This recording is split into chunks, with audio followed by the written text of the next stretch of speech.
Selain kisah, Ramadan tak hanya semata-mata berkisah soal menahan haus dan lapar. Karena Ramadan juga bisa bermakna tentang rasa syukur. Seperti rasa syukur yang tak putus-putusnya diucapkan Rina Nose. Lantaran dibalik kepahitan hidup dan lika-liku perjalanan karir yang pernah dialaminya, Rina kini bisa tersenyum lebar karena kesuksesan karir telah berhasil digenggamnya. Lalu seperti apa kisah jatuh bangun Rina dalam meniti karirnya di dunia entertain? Kalau menyebutkan kisah sedih, pasti semua orang juga untuk mencapai cita-citanya pasti mengalami hal yang bermacam-macam lah. Ada yang lewat banyak kesakitan, banyak kegagalan, itu udah pasti. Aku pun juga pasti sama seperti manusia lainnya juga yang mengalami sebelum berhasil mereka mengalami kegagalan dulu. Jadi maksudnya sama seperti manusia pada umumnya. Banyak banget soalnya. Jadi dari waktu ibu saya kan dari dulu tuh pengen banget aku sukses gitu. Makanya ngikutin aku lomba-lomba dari mulai lomba acting, lomba nyanyi, modeling, sampai aku masuk kuliah pun juga waktu itu kan ngambilnya jurusan teater gitu. Sering setiap kali ikutan lomba, waktu itu ikutan lomba nyanyi kayak gitu, tapi nggak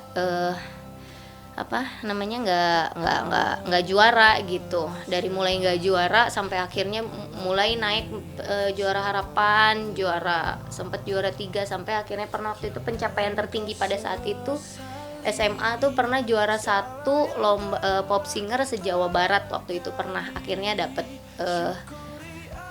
juara 1 se-Jawa Barat gitu. Kalau disebut kegagalannya sih banyak banget. Jadi mungkin bisa dibilang lebih banyak gagalnya daripada suksesnya gitu. Aku karakternya beda dari yang lain, jadinya beda konsep remajanya waktu itu mereka sama konsep remaja aku pada saat itu beda mungkin gitu. Jadi nggak bisa diajak seneng, nggak bisa diajak happy gitu tuh, kayak kok nggak nyambung ya perasaannya gitu. Karena waktu dari zaman SMP pun juga temen aku tuh kayak bisa kehitung cuman berapa orang gitu kan. Biasanya kalau dulu ada masa SMA, masa yang paling indah gitu. Kalau aku tuh dulu justru hampir nggak punya temen gitu. Sempet dimusuhin satu kelas, bahkan hampir satu sekolah gitu, diomongin gitu-gitu. Jadi kayak sempet ngedown, tapi juga sempet pengen nunjukin kalau gue pasti akan lebih sukses dari kalian ini gitu dulu. Jangan menyerah. Selain soal jatuh bangun dalam meniti karir, kehidupan keluarga yang tidak bahagia ternyata juga menjadi bagian dari episode kehidupan kelam yang harus dilalui Rina Nose. Kondisi ini sempat membuat Rina iri dengan potret kehidupan keluarga bahagia yang dialami teman-temannya. Kondisi ini bahkan sempat membuat Rina mencapai satu titik di mana ia begitu marah dengan kehidupan keluarganya yang jauh dari gambaran keluarga yang harmonis dan bahagia sebagaimana yang dirasakan teman-teman sebayanya.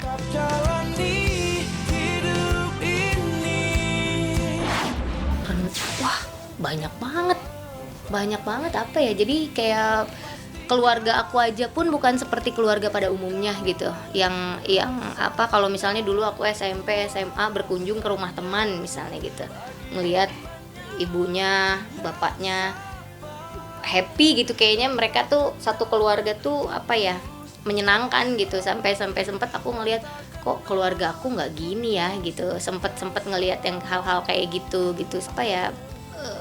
jauh dari keluarga aku tuh jauh dari istilahnya kesenangan gitu-gitu tuh hampir enggak sama sekali gitu. Jadi apa yang aku lihat di depan mata ini hal-hal yang menyeramkan dari waktu kecil itu, sesuatu yang negatif gitu, bisa terjadi keributan macem-macem, ngelihat antara siapa dengan siapa yang bertengkar sampai gimana tuh. Jadi kayak memori itu terekam di pikiran aku, kayak menyimpulkan bahwa gila keluarga gue nggak bahagia ya gitu. Kayak tapi dari situ tuh nggak mau merasa bahwa wah keluarga saya yang paling ini sementara yang lain happy. Jadi nggak ngelihat yang lain gitu terus aku jadi ngedrop sendiri gitu, enggak gitu. Gimana caranya supaya ibaratnya apa yang dialami saat ini ntar juga enggak gitu kayak gitu.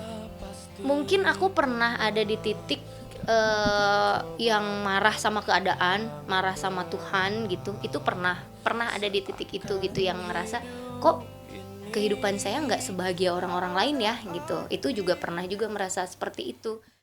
Kesedihan hari ini. Kehidupan keluarga yang tak harmonis ditambah tingkat ekonomi yang juga serba kekurangan ternyata tak lantas membuat Rina terpuruk dalam penyesalan yang tak berkesudahan. Lewat bakat seni yang dimilikinya, perlahan tapi pasti Rina bangkit dan mampu menggapai kesuksesan. Namun sayang, kesuksesan karirnya tidak berimbas pada kehidupan rumah tangga dan juga kasih cintanya. 2 kali Rina membina rumah tangga, namun kedua-duanya harus kandas di tengah jalan. Begitupun rencana pernikahannya dengan penyanyi asal Brunei Fahru Razi yang ternyata gagal diwujudkan meski berbagai persiapan ke arah itu telah nyaris rampung seluruhnya. Lalu seperti apa Rina menyikapi kegagalan demi kegagalan dalam perjalanan cintanya? Kalau penyesalan itu banyak sekali hal yang aku lakukan yang membuat aku menyesal itu banyak sekali. Tapi untuk saat ini dari beberapa keburukan-keburukan yang pernah aku lakukan yang merugikan diri aku sendiri, aku nggak menyesali hal itu karena bukan menyesal. Jadi pernah ada di titik menyesal, tapi sekarang udah nggak di titik menyesal lagi gitu. Akhirnya jadi berpikir bahwa apa yang udah aku lewati itu ya memang untuk menguatkan aku saat ini gitu. Jadi untuk perubahan-perubahan yang aku capai saat ini itu berkat dari apa yang dulu pernah terjadi gitu. Nah, kalau untuk itu juga jadi kayak apa ya, kalau yang aku bilang aku lebih ke introspeksi. Jadi apapun yang aku alami, mau kegagalan cinta, perjalanan percintaan aku selama ini pernah gagal 2 kali sampai 2 kali, bahkan waktu kemarin mau nikah terus nggak jadi lagi.